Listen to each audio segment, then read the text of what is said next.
Bona vesprada. Bona vesprada de nou a la gent que ens haveu acompanyat tot el dia i especialment a la gent que vos incorporeu ara, que estem veient també algunes cares noves però conegudes. Cares noves però conegudes.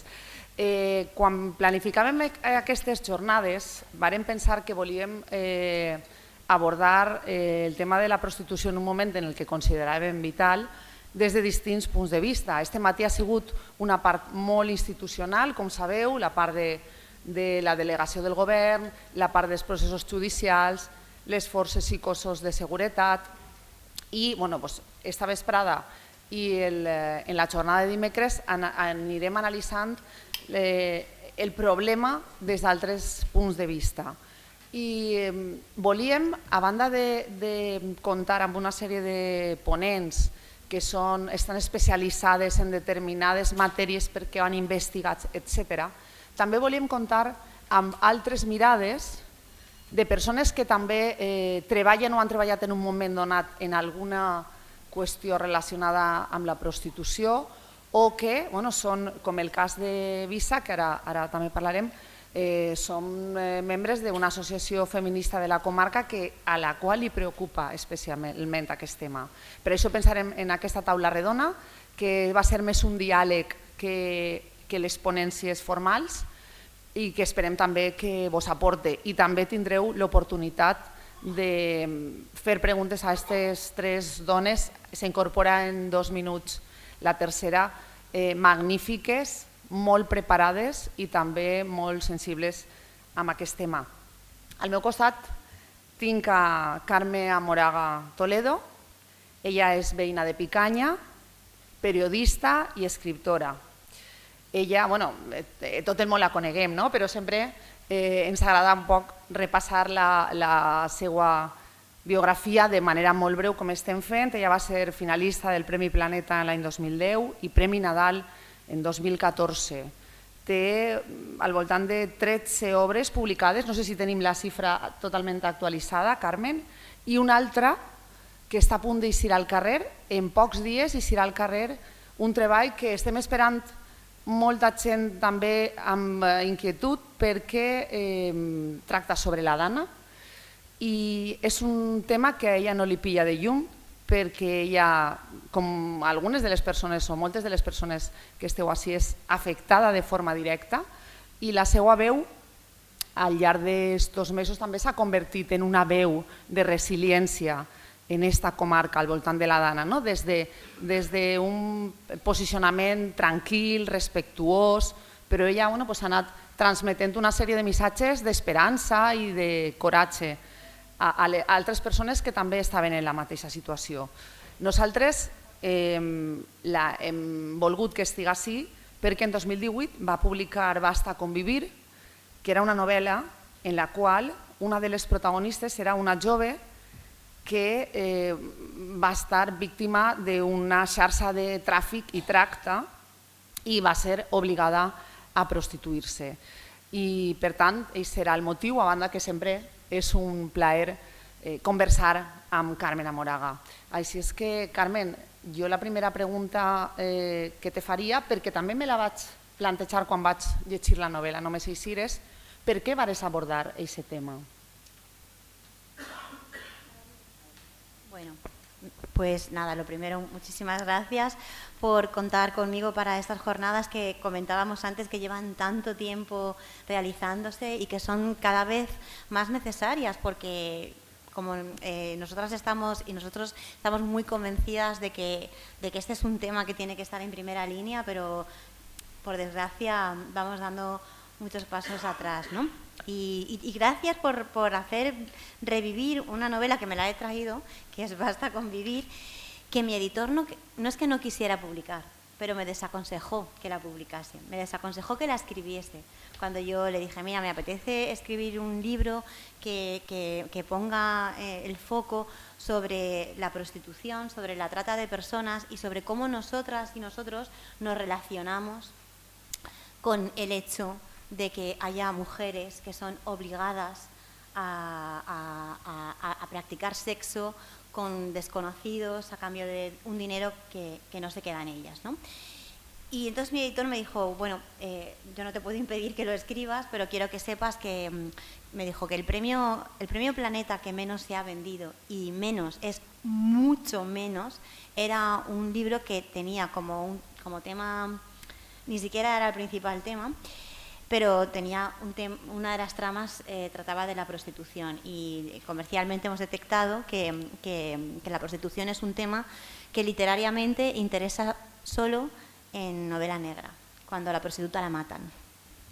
Pero cuando la prostituta nos la ponen delante de nosotros y nos hacen ver cómo la vemos, nos hacen ver, porque sabéis, bueno, no sé si sabéis, yo sobre todo escribo literatura intimista, ¿no? Literatura que yo siempre digo que entre las páginas hay espejos y de repente te encuentras a ti mismo y a ti misma ahí en esa historia, ¿no?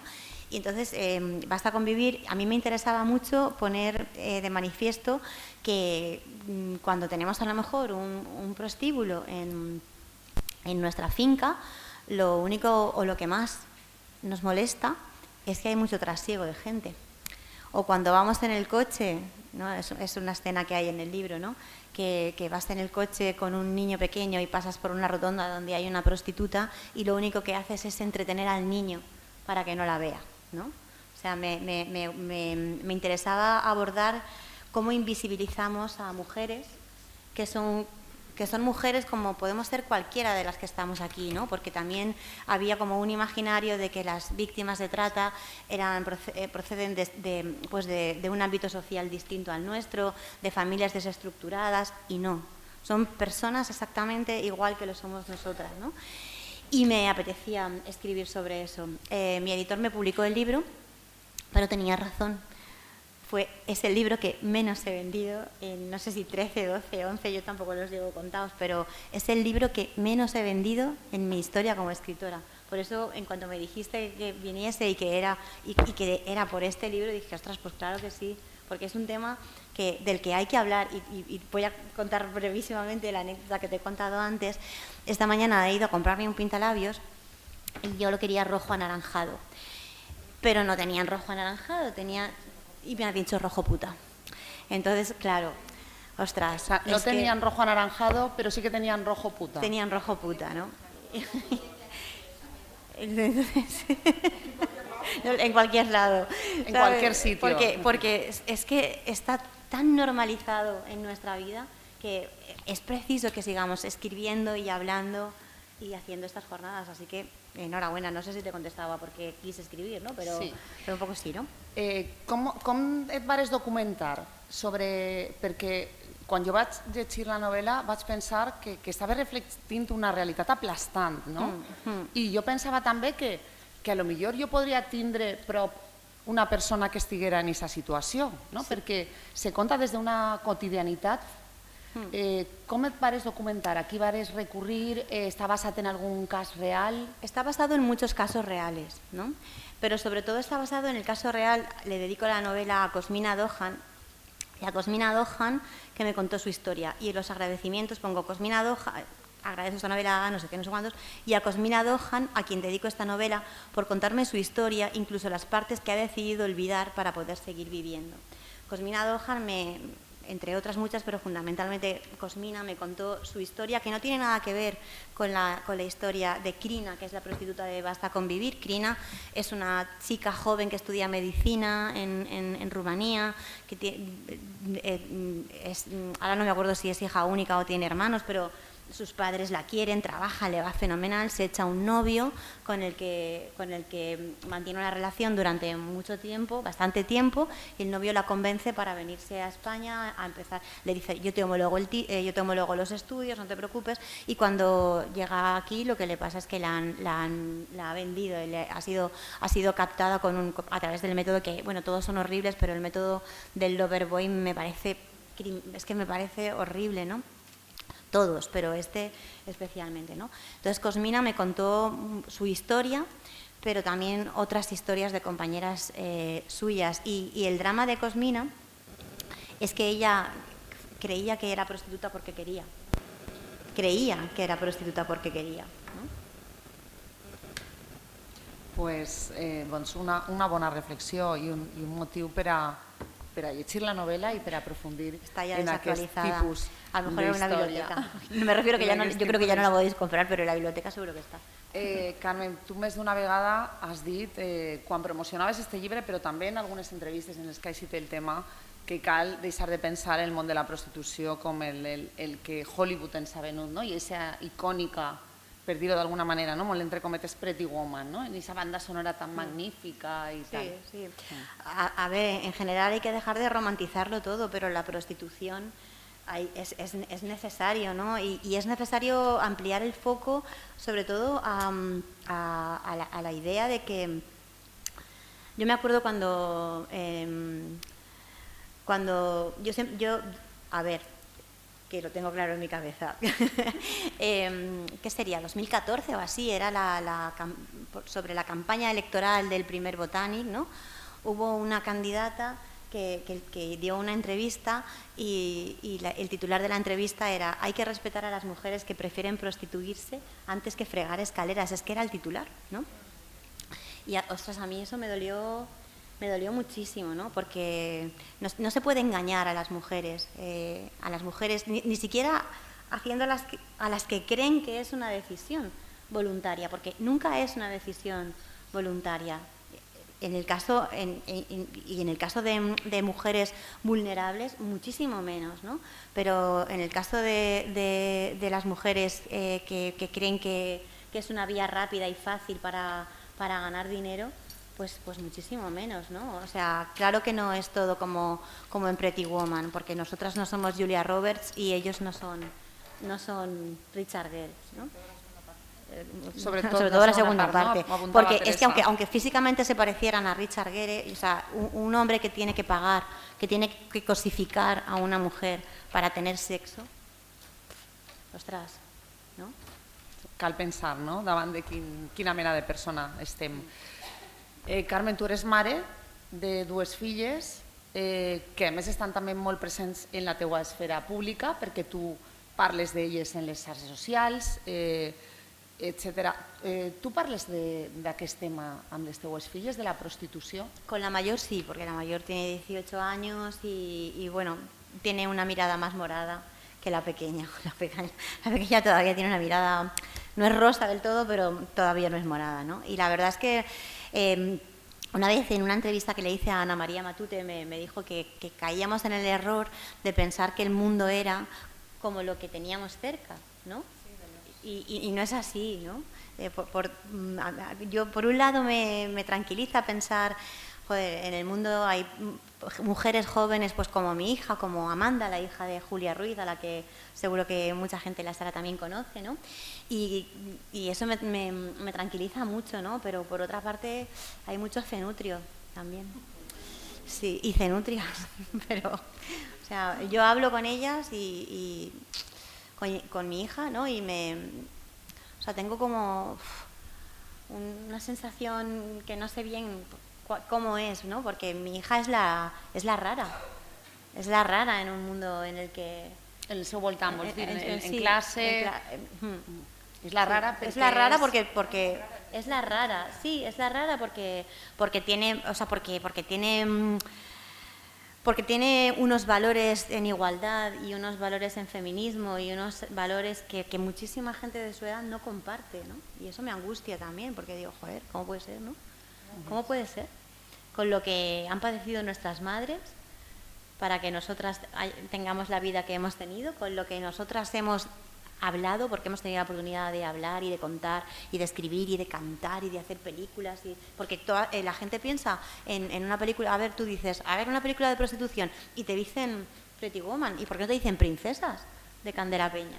¿No? Pensamos más bien en Pretty Woman que en Princesas, por poner un ejemplo, ¿no? Moltes gràcies, continuem conversant.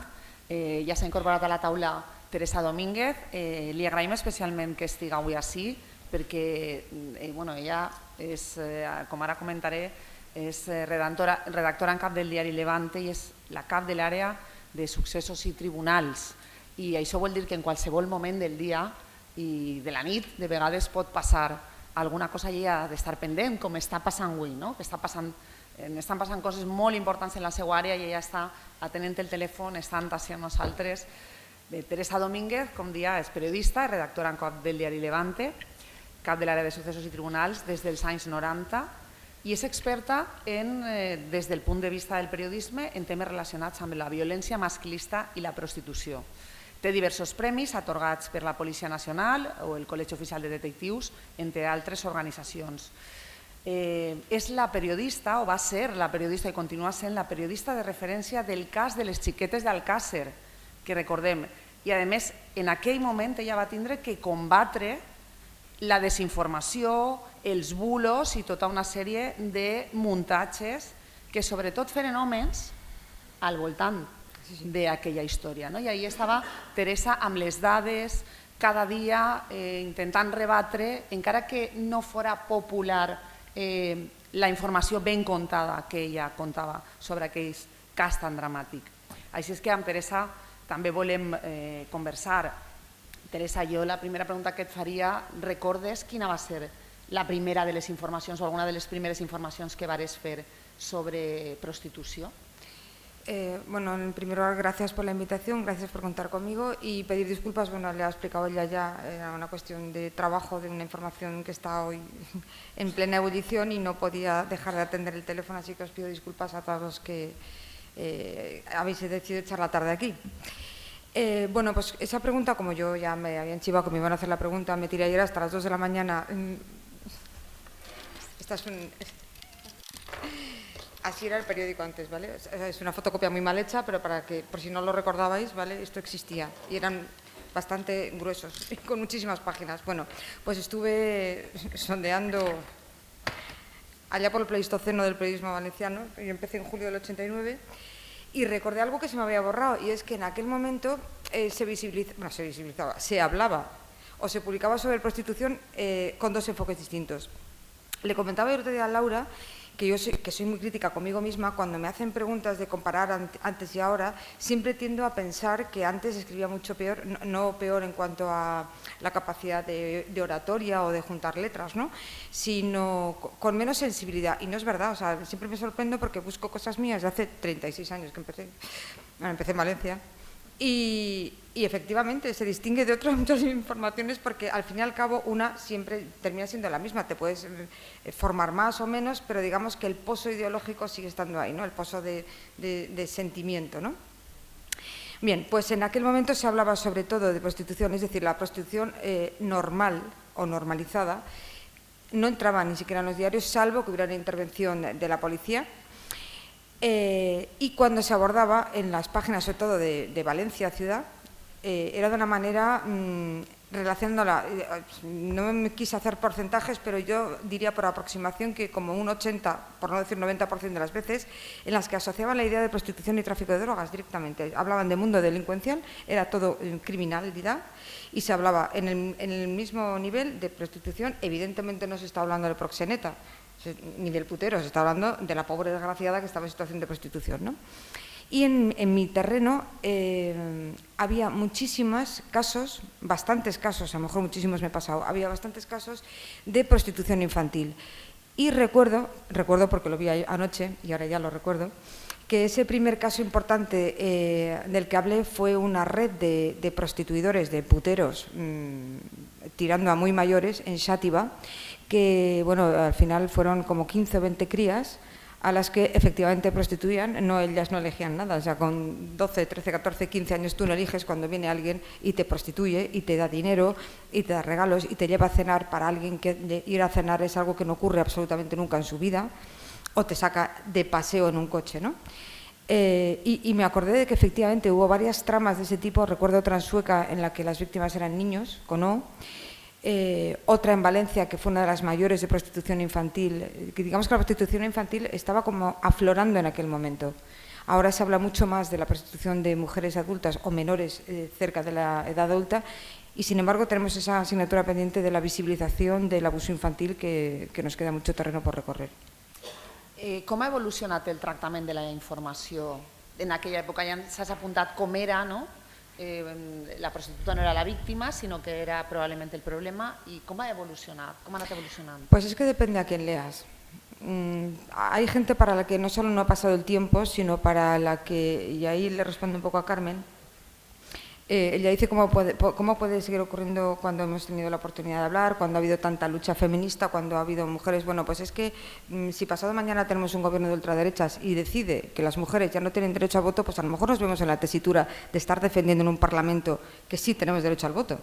Es decir, yo creo que el error del feminismo en general ha sido, y de la progresía también, ha sido creernos que los derechos estaban asentados, y ningún derecho está asentado. ¿A alguien se le habría ocurrido que en Estados Unidos se aboliera el aborto? A nadie, seguro. O sea, una semana antes de que eso saltara a la palestra, nadie habría pensado que eso es así. Por tanto, ¿cómo ha evolucionado? Bueno, pues afortunadamente hay un sector del periodismo que tiene ciertas inquietudes por acondicionarse al tiempo que vive, o al tiempo que vivimos, y yo ahora ya no hablo de clientes, hablo de puteros. Desde el año 21 utilizo putero con normalidad.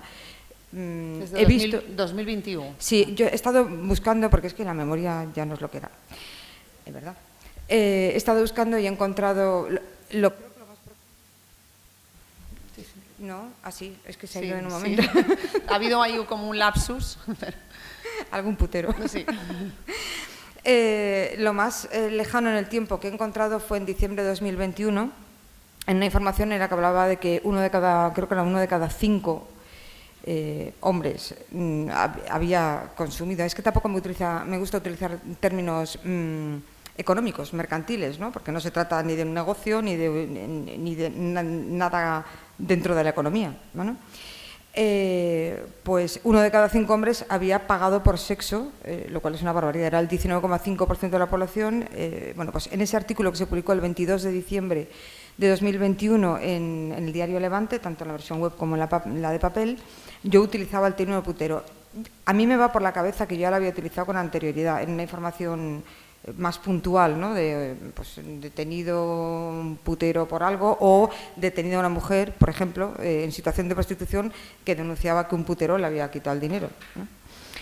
De hecho, recuerdo recibir WhatsApps de miembros de las fuerzas y cuerpos de seguridad del Estado que en términos generales, y a pesar de lo bien que ha hablado hoy las 2 personas que han estado aquí, o 3, ¿no? Había 2 de Guardia Civil y alguien de Policía Nacional, muchos de sus miembros siguen sin tener estos conceptos así de claros, ¿no? Entonces me mandaban WhatsApps diciendo, ja, putero, ¿cómo pones eso en un periódico, no? Como si hubiera puesto, yo qué sé, maricón, ¿no? Y claro, dices, estamos muy lejos todavía de conseguir los objetivos que necesitamos, ¿no? De darnos cuenta de que la prostitución es una violencia sexual, como cualquier otra agresión sexual, y que esa decisión libre no lo es. Yo recuerdo una entrevista, que no recuerdo ahora mismo si era una de las supervivientes del caso de Marta Calvo, u otra mujer que entrevisté, de las muchas que he entrevistado, en situación de prostitución, ¿no? Que me decía, cuando la decisión la tomas con el estómago vacío, no es una elección, es una obligación. Y efectivamente, es así. Es muy obvio, pero no hay que dejar de decirlo en voz alta, ¿no? Creo que ni siquiera he terminado de contestarte de cómo ha evolucionado. Bueno, pues tenemos 2 grandes paquetes, ¿no? Hay personas que efectivamente están utilizando un lenguaje mucho más inclusivo, mucho más visibilizador, culpabilizador del putero y desculpabilizador de la víctima que está en situación de prostitución, pero seguimos teniendo unas asignaturas pendientes enormes, porque sigue habiendo un lenguaje absolutamente machista en el que se sigue frivolizando, incluso artículos serios y bien enfocados desde el punto de vista gramatical, utilizan fotos que son blanqueantes. Chica con muslos apetecibles, ¿no? Con medias de rejilla, morros con rojo putón como los que llevo yo, en fin. Perdón. Pues lo tengo en silencio, no sé. Claro, es este. Pues eso, que nos queda muchísimo camino por recorrer todavía, y que, bueno, que hay mucho trabajo por hacer y mucho periodista por formar. I editor, ojo. La formació... Editor, d'alguna manera també l'anaven reclamant els diferents professionals que han passat aquest matí, des de la jutgessa o la fiscal, passant per les els cossos i forces de seguretat també incidien en tindre una formació més especialitzada. Un altre fet que ha anat erradicant-se, en aquest cas en la premsa escrita, i no sé si pot quedar en Espanya algun diari que encara publica anuncis per paraules, que són anuncis de prostitució, de serveis, entre cometes, de prostitució, però sí que és de veres que s'ha anat produint el fet d'anar suprimint aquestes seccions. En el cas del diari Levante es va produir en un moment concret. Conta-nos un poc com va ser aquest procés i en quina mesura també les periodistes o els periodistes de la redacció feien pressió sobre aquest tema. Bueno, efectivamente en la prensa escrita no quedan, no sé si queda algún reducto en algún sitio, pero en términos generales, en lo que es la prensa escrita normal, no quedan anuncios relativos a la prostitución, pero no es un acto voluntario. Para empezar, es que la prensa escrita está en desuso, por tanto, no nos vamos a llenar la boca diciendo que hemos sido grandísimas, buenas personas, que hemos decidido erradicar estos anuncios. Es verdad que había una diferencia en el sentir y en el querer de las redacciones, de quienes integramos las redacciones y de quienes son los dueños, los editores, ¿no?, que he dicho antes, que son los dueños de esos medios escritos o del tipo que sean, de los medios de comunicación. Evidentemente, los segundos miran, o sea, el fondo del iris, el fondo del ojo, son dos símbolos, uno el dólar y el otro el euro. Evidentemente están pensando en negocio, ¿no? Y el periodista o la periodista sí que puede pensar en otro tipo de abordajes.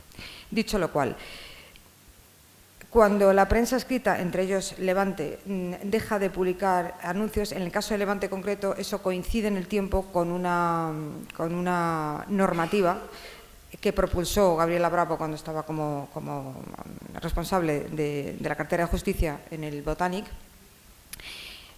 que decía que los medios de comunicación clásicos que siguiesen publicando ese tipo de publicidad, ese tipo de anuncios de contactos, no tendría acceso a las ayudas públicas. Entonces, claro, es una forma muy elegante de decirte, mira a ver, y efectivamente miramos a ver y eso desapareció. Lo estaba hablando antes de venir para tener las cifras claras y los momentos, eso fue en marzo de 2018, que no hace tanto. Y la persona con la que hablé esta mañana, que era en su momento el responsable económico del periódico, me decía, no, pero en ese momento Prensa Ibérica, un grupo editorial que pertenece a Levante y otras 20 y pico cabeceras, ya había tomado la decisión, ya había un sentimiento de que queríamos anular esto. Claro, pero porque en ese momento el volumen de la publicidad había caído brutalmente, el de esta y el de las demás, para nuestra desgracia, porque es uno de los primeros hitos de la crisis que sufrimos. Además de todas las crisis, tenemos una específica nosotros en los medios de comunicación, ¿no? Por tanto, digamos que hay bastante falacia y bastante hipocresía en ese abandono, sobre todo porque la batalla, esta y todas las demás, se libra ahora en lo digital.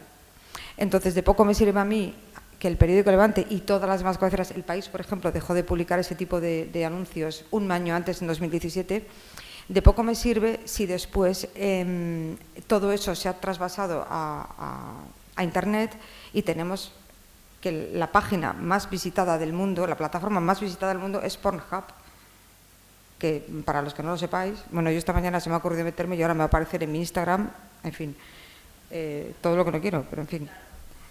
Sí, es lo que tienen los algoritmos. Pornhub, por ejemplo, tiene 130 millones de visitas al día, es decir, ¿de qué sirve? No reivindico bajo ningún concepto, porque yo era de las que empujábamos junto con, bueno, tú ya no estabas, pero casi, y contigo y con Julia y otras compañeras, que aquello desapareciera porque era una vergüenza. Es decir, ¿cómo voy a estar yo escribiendo sobre el ejemplo que ha contado ella de la chica rumana o cualquiera de las que han pasado por mis manos periodísticas y luego 7 páginas más para adelante o 20 páginas más para adelante, colombiana 120 centímetros, que nunca es una colombiana de 120 centímetros, siempre es alguien que la está prostituyendo, ¿no? Entonces, claro, lo que yo reivindico es, yo no quiero que eso vuelva a estar en la prensa escrita ni en ningún otro medio de comunicación normal, pero tampoco que haya un acceso en Internet. A mí me ha costado entrar esta mañana 5 segundos, porque me han hecho la misma pregunta que en las páginas de vinos, por ejemplo. ¿Tienes más de 18 años? Que está a punto de contestarle, no, ya quisiera yo no tenerlo.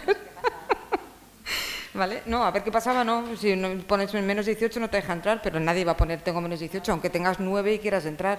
Es decir, si tienes 9 y quieres entrar, pues le dices no. Vol Ese dir es que todo el control. No hi ha cap altre filtre. Sí, No, no, no, y tú el único apretes filtro, el único sí. control es, ¿tienes más de 18 años y quieres entrar o tienes menos de 18 y quieres salir? Que encima la carga de, acuérdate de que si le das aquí, no entras.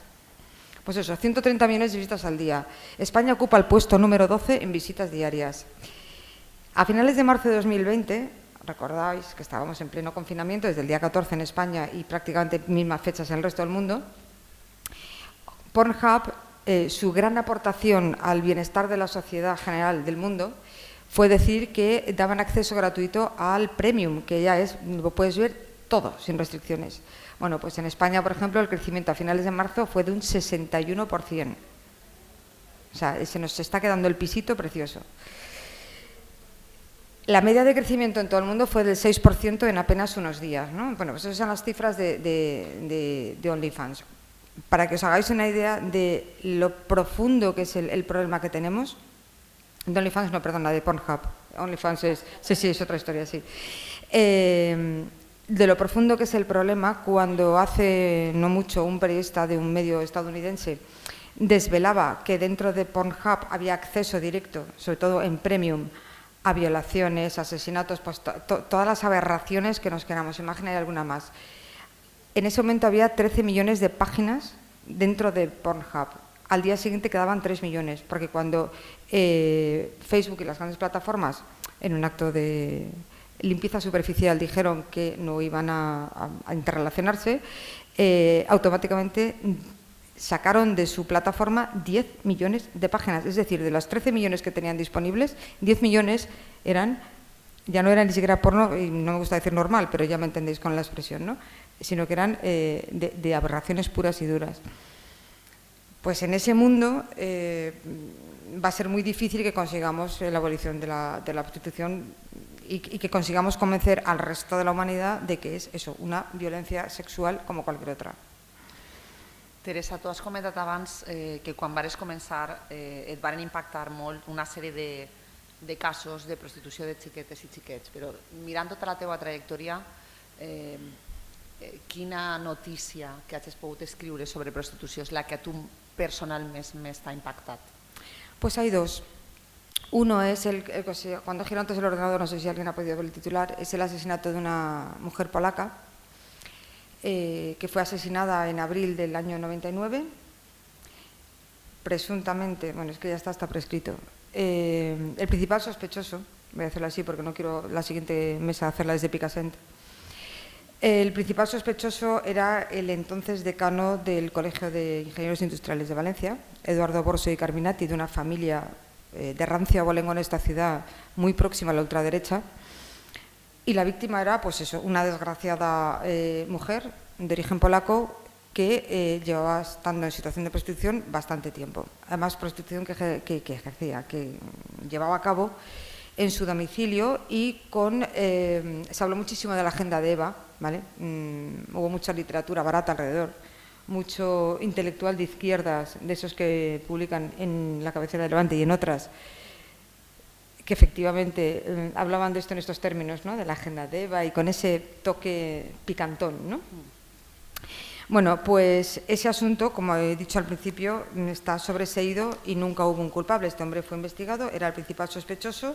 La Policía Nacional tiene la absoluta certeza de que es el autor material del crimen, pero el fiscal pidió el sobreseimiento de la causa.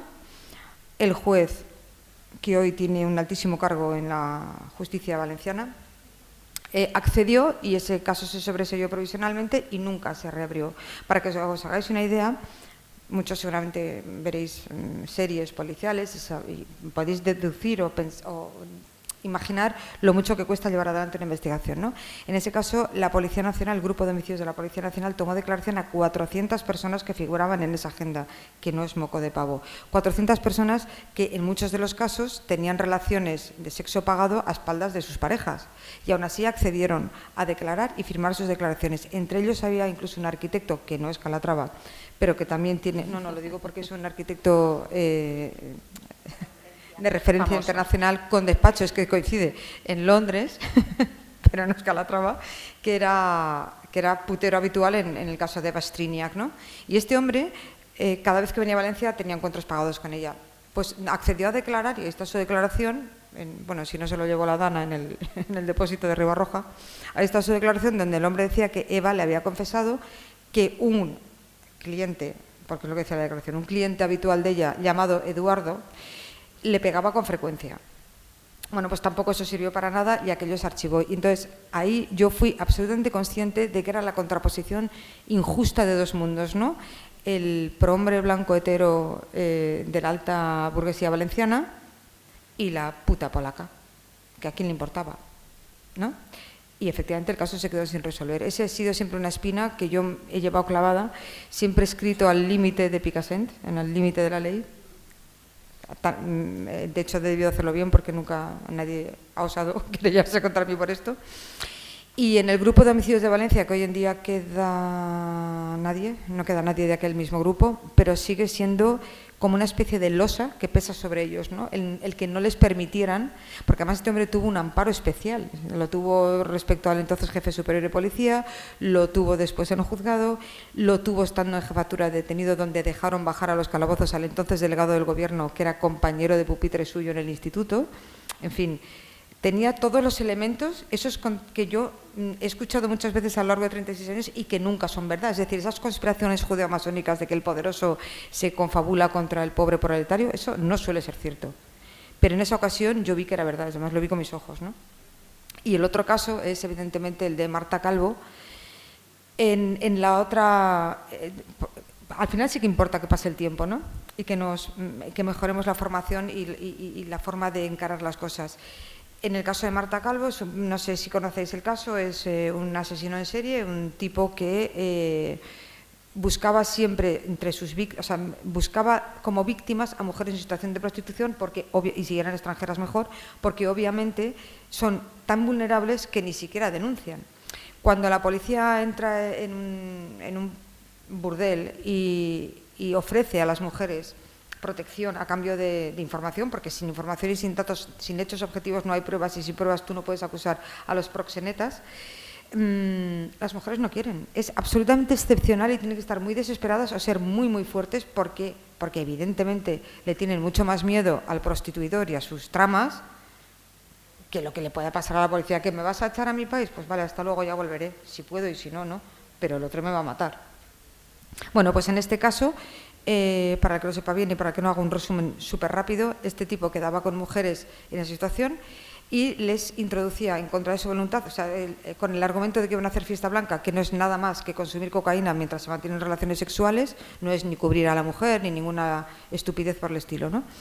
Bueno, pues muchas mujeres en situación de prostitución consumen drogas porque es la vía para poder tener trabajo. Si queréis luego hablamos de lo que tragamos nosotros en nuestros trabajos diarios. O sea. Bien, pues entonces buscaba mujeres que accedieran a tener relaciones con el uso de la cocaína y lo que hacía era en un momento determinado durante esos encuentros sexuales, a espaldas de ellas y sin su consentimiento les introducía cocaína de la que llega desde Sudamérica, es decir, en roca y de alta pureza en sus genitales y provocó la muerte de 3 de ellas en un plazo muy pequeño, pero atacó a muchas más. O sea, finalmente en el juicio quedaron 6, pero en total eran 11, 3 fallecidas, bueno, 3 asesinadas y 8 que lograron sobrevivir a esos encuentros. Bueno, pues de esas 8, 2 se terminaron descolgando porque, bueno, pues porque tenían miedo y no querían revictimizarse. Y las otras 6 sí que llegaron con el proceso hasta el final y por eso está condenado por 3 asesinatos y 6 tentativas de asesinato, ¿no? Pues ahí, por ejemplo, bueno, esa voz de las mujeres prostituidas, o sea, la valía de esa condena, aparte de hacer justicia por las 3 fallecidas sobre todo, la valía de esa condena fue que la voz de las mujeres prostituidas se equiparó. Fijaros lo que estoy diciendo, o sea, es que esto es una barbaridad, porque esto no tendría ni que poder decirse en voz alta, es como decir que las mujeres votan, ¿vale? O que algunas personas por su color de piel no son inferiores, o sea, pero es que hay que decirlo. ¿Por qué? Porque seguimos teniendo en un nivel inferior la palabra de una mujer en situación de prostitución. Un único ejemplo y me callo porque si no, no habla nadie más. Cuando la madre de Marta Calvo va a denunciar a una comisaría de Valencia 2 días después de constatar la desaparición de su hija y a sabiendas de que algo ha pasado porque tenían una relación muy estrecha y no había comunicación y el teléfono de la chica no funcionaba, ella se planta en la comisaría de Abastos a las 9 menos cuarto de la noche del 9 de noviembre de 2019.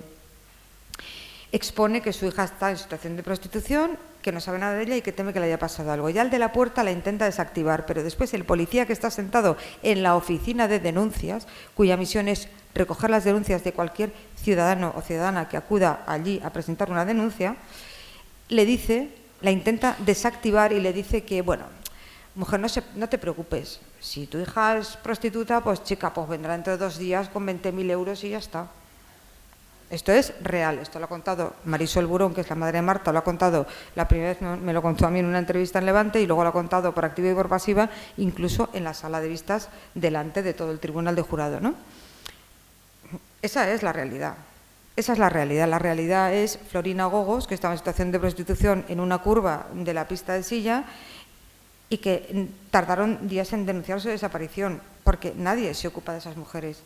Esa mujer estuvo huyendo desde Rumanía, que es un nicho de negocio muy importante para los prostituidores, desde Rumanía. Cuando fue asesinada aquí tenía 19 añitos, 19 años. Llevaba siendo prostituida al menos 2 años antes, primero en su país, efectivamente siempre es un novio guapete, siempre es un novio guapete, o no tanto, pero bueno, siempre es un novio. Después en Alemania, y luego viene a España y continúa siendo prostituida. Y un putero fue el que la mató, claro. Bueno, presuntamente también, perdón. El juicio será en breve. Y podemos ir repasando casos tras caso tras caso. Ese, por ejemplo, también me marcó muchísimo, el de Florina. Por lo mismo, porque tengo la sensación de que no tienen la misma ayuda o no se les hace el mismo caso que a otras víctimas de delitos. Y me temo que no es una sensación, sinó que és una recopilació d'experiències, no? En fi.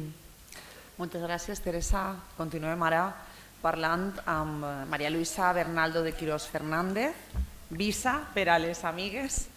Ella és tècnica superior en promoció de la igualtat de gènere i coeducadora especialitzada en prevenció de violència sexual, especialment en agressió sexual infantil i adolescent, i també en prevenció dels efectes de la pornografia en la salut afectiu-sexual en menors, a banda de ser creadora, dissenyadora de continguts educatius i de campanyes de sensibilització, artista polifacètica, dissenyadora de moda sostenible, clown, muralista i podria dir moltes més coses. I avui està així en representació del col·lectiu Dones de l'Horta Sud, que és un moviment que, bueno, algunes persones que esteu entre el públic pertanyeu a aquest col·lectiu, és un moviment que naix en la nostra comarca arran de la Dana.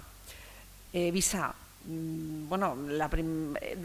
pràcticament des del primer moment que vos vareu fer visibles, la gent que formeu Dones de l'Horta Sud, ja posareu el focus en la prostitució post-Dana. És a dir, una de les coses que heu dit públicament és on estan totes aquestes xiques prostituïdes que estaven en el camí reial i que són els pobles més castigats per la Dana i que ja no les vegem, no? Això, d'alguna manera.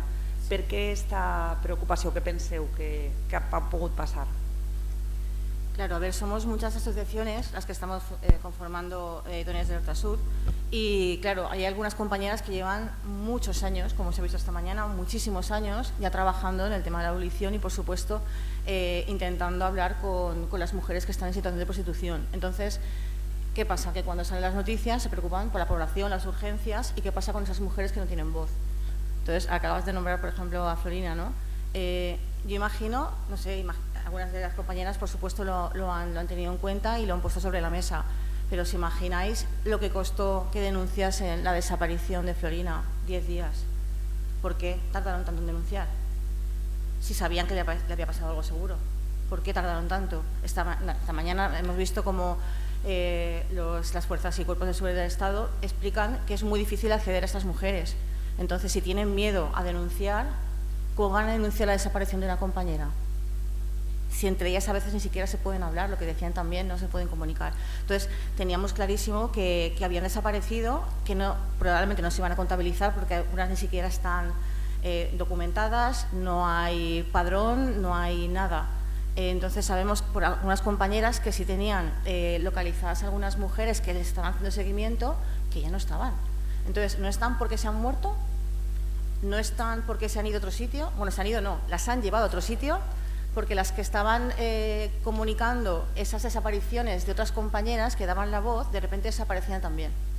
Tenían heridas, estaban... Entonces, ¿qué pasa con esas mujeres? Las mueven de sitio y dices, esta es no que va a hablar, que se va a mover. Entonces, realmente la preocupación está sobre la mesa porque sabemos que algo ha pasado. ¿Tenemos noticias? ¿Tenemos información? No nos llegan los datos. Tienes que buscar siempre por los huecos que te permiten, pero es muy complicado y es verdad que son mujeres que no pueden dar normalmente la voz. También nos preocupan lo que estabais comentando, todo el tema de la nueva captación, que luego se hablará en otra mesa, ¿no? La nueva captación que está. Sabemos que tras la pandemia, que es lo que surgió, lo que estabas comentando hace un momento, Teresa, sobre el tema de Pornhub, la plataforma, y mucha gente que se creó un perfil en plataformas como OnlyFans, chicas. Entonces tenemos las, digamos, antiguas mujeres en prostitución de trata, las nuevas que han surgido después de la DANA, porque evidentemente si tú tienes una situación de vulnerabilidad, te has quedado sin vivienda, te has quedado sin trabajo, te has quedado sin nada, ¿qué vas a hacer? ¿Qué vas a hacer? Pues la opción que muchas veces se opta, ¿no? Es decir, ya no estamos hablando solamente de trata, sino estamos hablando de otro tipo de prostitución, más luego las próximas, las futuras, que son a las chicas, a las niñas, a nuestras niñas y nuestras adolescentes que están captando a través de las redes sociales. Entonces, claro que es una preocupación fundamental y principal en las asociaciones que informamos la comunidad, porque es la línea, además, que tenemos aquí, vamos, el circuito perfecto. Com creus que el moviment associatiu en general, però específicament de dones, pot actuar per a erradicar l'explotació de les dones, l'explotació sexual de les dones a través de la prostitució? Lo hemos hablado entre nosotras y la verdad es que creemos que tenemos una función fundamental. Primero porque las asociaciones de mujeres, pues somos mujeres. Eso está claro, ¿no? Quiero decir que es más fácil. Antes comentaban también, cuando hablas de instituciones o hablas de policía, guardia civil y demás, la mayoría son hombres. Entonces, las mujeres, para empezar, tienen miedo en general, ¿no? Y están ya, incluso cuando son jovencitas, como el caso de Florina, con 19 años, ya vienen con una carga importante. Cuando, por ejemplo, Ameletiga nos cuenta su historia, ¿de dónde parte? Parte de una niña de 13 años ya violada reiteradamente por muchos hombres, ¿no? Entonces, claro, lo que hace falta, o sea, somos como una especie de bisagra, como una conexión, ¿no? Un conector que une a la población civil, porque estamos también sensibilizando al resto de la población lo que está ocurriendo, estamos comunicándonos con ellas para hacer de enlace con instituciones que a veces por desafección política, por miedo o por descreimiento, porque también está muy polarizado el ambiente. Entonces, quiere decir que tampoco se fían mucho y tampoco se fían de esos hombres que llegan, aunque vayan vestidos de calle, porque no saben si son los que van a ayudarlas o esos falsos ayudadores que ya conocieron hace tiempo, que también les prometieron un montón de cosas y que no, lo que se ha convertido es en una violencia aún mayor.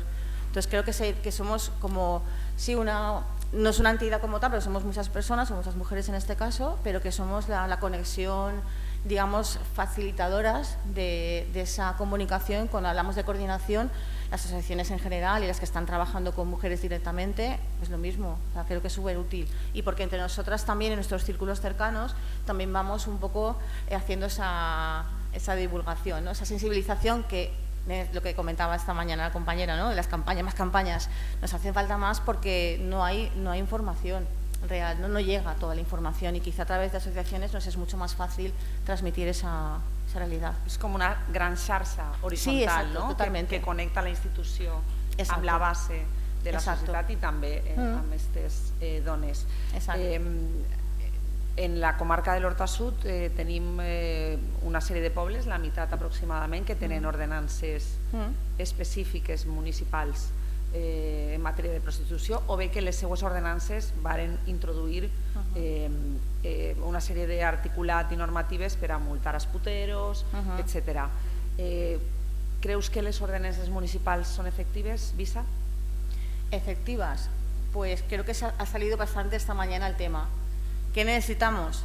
Porque la ordenanza llega, la ley llega, pero sabemos que las leyes no siempre sirven. Es decir, la ley evidentemente nos sirve como amparo, ¿no? Como respaldo. Pero ¿tenemos coeducación en las escuelas? La ley lo contempla hace muchísimos años. No se ha implantado la coeducación. Está según si alguien se implica, quiere, puede, le dejan, según, ¿no? Entonces, si la ley la tenemos pero no hay voluntad, no sirve de nada. Si no ponemos medios, tampoco. Y si no obligamos, es decir, si no somos más valientes a la hora de implantar lo que consideramos que son derechos humanos, como es el caso de la prostitución, no que sean derechos humanos, sino la abolición, evidentemente. Sí. Me refiero que si no contemplamos que la única vía de solución pasa por la abolición, tenemos una grave dificultad a la hora de conseguirlo. Entonces, sí que está muy bien tener la normativa, es un paso adelante porque es una manera de que un gobierno municipal se posicione, que un pueblo se posicione y que se avergüence, que públicamente los puteros se avergüencen porque tienen una población que en principio está de acuerdo con esa resolución.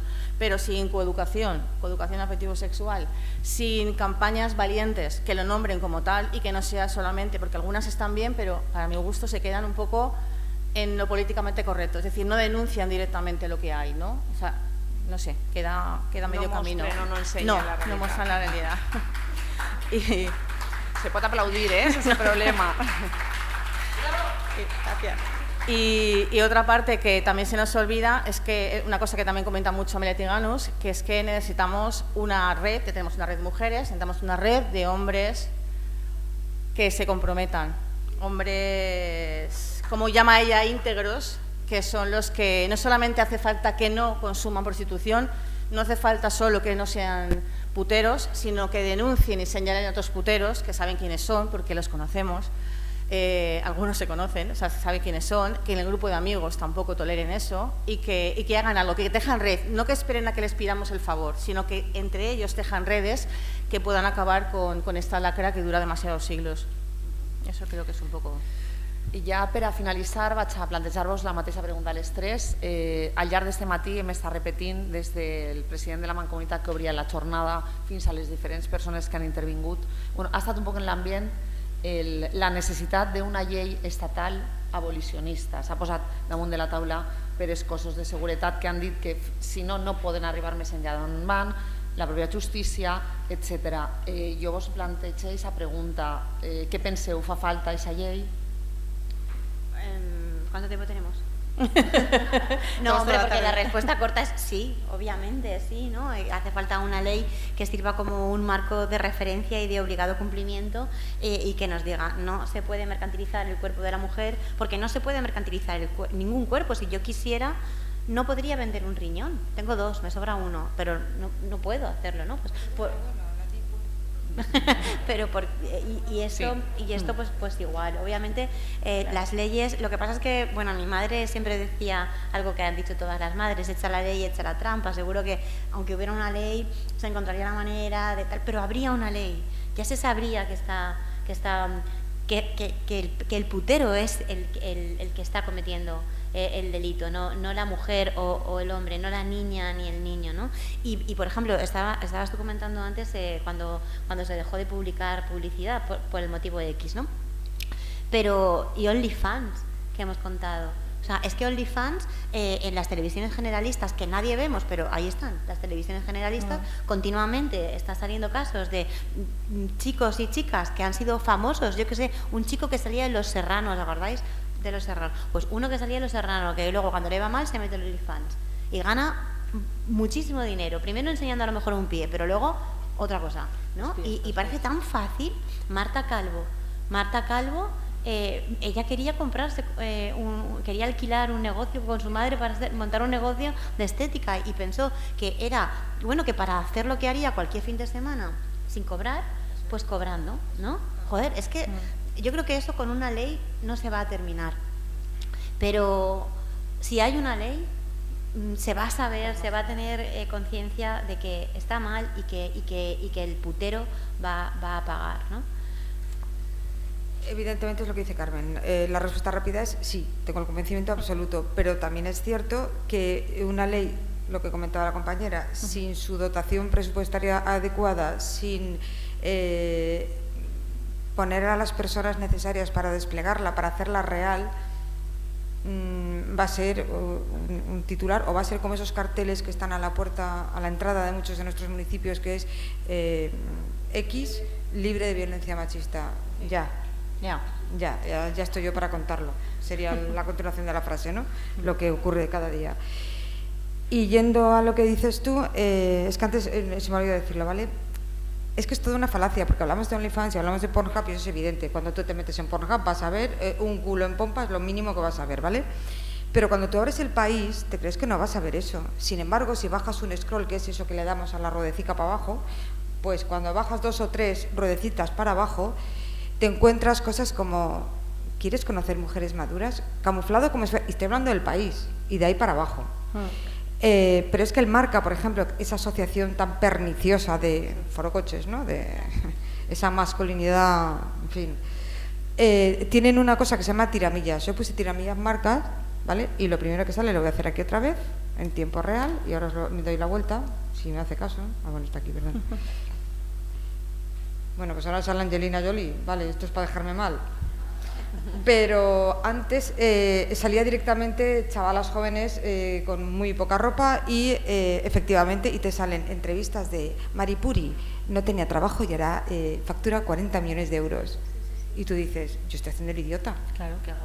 O sea, yo estoy estudiando aquí como una negra, me levanto a las 6 de la mañana para que no lo califico, que es mi profesor, me pregunte algo que yo ya sé lo que es y tenga la potestad de decidir cuál va a ser mi futuro, porque me va a puntuar por debajo de lo que debo, y esta señora hace esto y además tampoco pasa nada, ¿no? Si total, es enseñar un trocito de carne y luego otra cosa más y más y más, y es cuando estás inmersa en ese mundo y te dices, bueno, efectivamente esto no era así.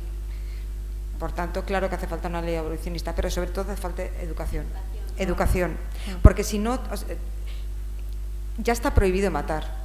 Sin embargo, estamos recogiendo cadáveres de mujeres, por no entrar en otros asesinatos, ¿vale? Pero cadáveres de mujeres que son asesinadas por sus parejas o exparejas. Está prohibido y se sigue haciendo. Y hay muchas cosas prohibidas que se siguen haciendo. Si no, no estaría la policía, ni la Guardia Civil, ni yo tendría las páginas que tengo para contar todos los días.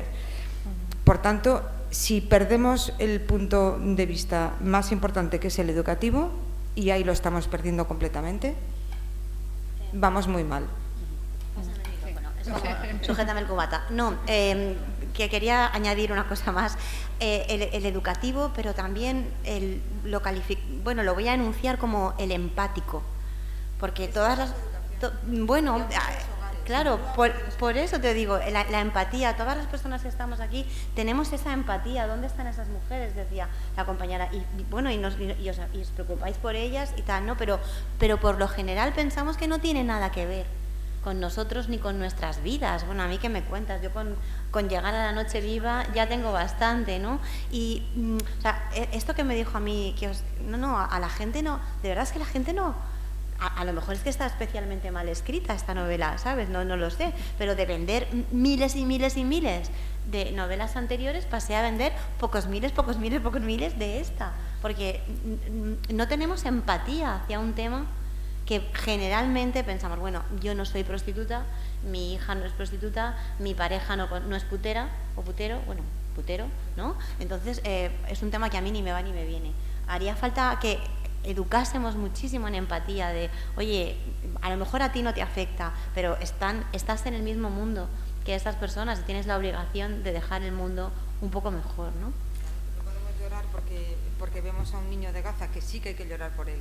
Un niño de Gaza escuálido, pero no porque hay una chavala en una rotonda que pasas a 120 y te importa 3 narices, porque será porque quiere. Sí, eso que decías de la empatía, se me ha olvidado antes comentar.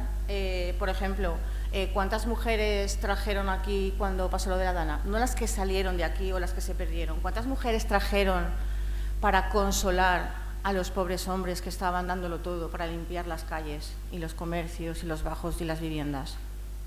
Porque hay que consolarlos, como pasó en Japón, ¿no? Con las mujeres de consuelo para el ejército. O sea, se crearon prostíbulos adrede para consolar a los hombres, se llaman así. Entonces yo pensé lo mismo, dije, mujeres de consuelo para la Dana, ¿no? Que solo hemos hablado entre compañeras. ¿Cuántas han venido? Quiero decir que lo de la empatía que decías es muy importante, porque dices, tú puedes tener una empatía bárbara y salir corriendo a ayudar a la gente, ¿Y qué pasa con la empatía con esa mujer que está en prostitución? Eso lo dice mucho Marina Marroquí, que dice, me he encontrado con chavales que son súper empáticos, comprometidos socialmente, que van a todas las manifestaciones, que probablemente hayan ido a la manifestación en favor del pueblo palestino, que son veganos, que están luchando por los derechos humanos y de repente consumen cuerpos de mujeres o consumen pornografía. Pero cuando hablamos de abolición, ¿de qué nos sirve la abolición de la prostitución, lo que decíais antes, si tenemos páginas abiertas y plataformas de consumo de pornografía que incita a hacer real lo que están viendo? Porque evidentemente con mujeres normales, mujeres que tienes tú a tu lado, de las que sí sientes que son, si no iguales a ti, bastante parecidas, no quieres ejercer esa violencia. Pero ¿y con las otras? Sí. Depende, por eso que claro, en principio, con algunas sí, con otras no, pero hay muchos chicos que dices, no lo quiero ejercer con mi novia, pero es que a mí me gusta esto, me pone esto, ¿qué hago si mi novia no me pone igual que lo que sale en pornografía? Pues tengo que reproducirlo de alguna manera, pues alguien que me acepte. ¿Y cómo lo hago? Bajo pago, lógicamente. Entonces, lo de la empatía es fundamental, pero sobre todo, claro, unido. Cuando hablamos de educación es que no puedo decir solo educación, es coeducación. Es que sin coeducación afectivo-sexual, coeducación, insisto, en igualdad, la educación simple, sin esa perspectiva feminista, tampoco sirve. A ver, cuando digo educación me refiero Sí. No, pero que sí, claro. Lo refuerzo, que en realidad es como que me gusta como dejarlo claro. Sí, estamos de acuerdo, yo creo que todas con el tema de la educación. Simplemente reforzar que la coeducación es la única salvación que tenemos, la única herramienta para poder trabajar desde la primera infancia, al margen de que, por supuesto, se eduque también a las familias i desde ahí otro frente ahí abierto. Molt bé, gràcies a les tres per esta conversa de temes tan difícils i tan durs i al mateix temps de la forma que vosaltres ho feu se converteix en una manera agradable d'estar així nosaltres, no? Probablement per l'empatia, probablement per aquesta sororitat que al final es produís. Nosaltres hem de passar ja a la següent ponència.